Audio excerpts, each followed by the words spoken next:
Now 6:01, and now to a story that we first heard breaking last night at 11. Investigators are trying to find the cause of a fire that burned parts of downtown historic Lapeer. Yeah, 7 Action News reporter Malcolm Maddox joins us live from Lapeer with more on how the community is dealing with what happened last night.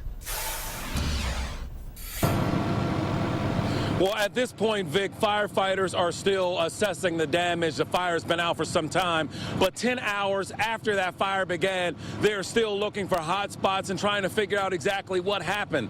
As far as the community, we have maybe 24 individuals who are in desperate need of assistance because they've lost much of their worldly belongings, in particular the people who lived in the epicenter of the blaze that took place. Now, Nepessing Street may as well be Main Street in downtown Lapeer, and that is where this fire began. The fire chief says that when they got on the scene, the fire was blazing through the roof. They realized they had a serious situation, and being that this building is one of a group of buildings that pretty much span an entire city block with all the flames and all the smoke, it was difficult to tell where that fire was concentrated and how extensive it was. Well, as the fire has been extinguished and the recovery effort begins, we see that the fire is isolated to one building in particular. That building is right next to the Pix Theater, and there was some real concern that the Pix Theater was going to go up in flames or that it had gone up in flames.